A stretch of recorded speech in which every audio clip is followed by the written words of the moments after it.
Malacanang says President Bongbong Marcos will not oppose calls to amend the 1987 Constitution through a constitutional convention as long as it will help improve the charter.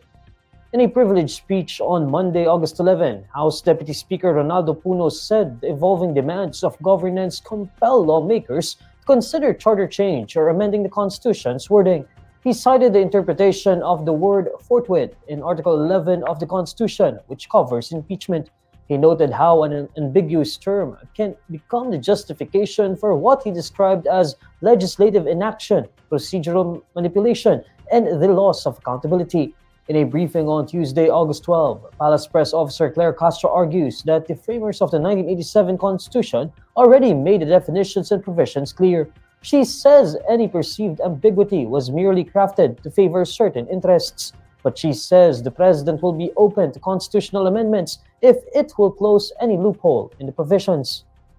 Sa ngayon po ay hindi pa po masasabi ng Palasyo at ng Pangulo kung ano magiging reaksyon dahil hindi pa naman po nakikita ang detalye na gagawin patungkol po dito. So, kung ito naman po ay ikagaganda at ikaliliwanag para hindi na mabutasan ang anumang mga provision dito sa Constitution, hindi naman po ito tututulan ng Pangulo. Critics have called out the Senate's delay in initiating the impeachment proceedings of Vice President Sara Duterte. The 1987 Constitution mandates the upper chamber to forthwith proceed with a trial once it receives the articles of impeachment from the House of Representatives.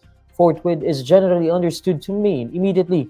However, the term became contentious as the impeachment process overlapped with the transition from the 19th to the 20th Congress in June. The dispute led to a temporary impasse before the Senate decided to convene as an impeachment court during the 19th Congress.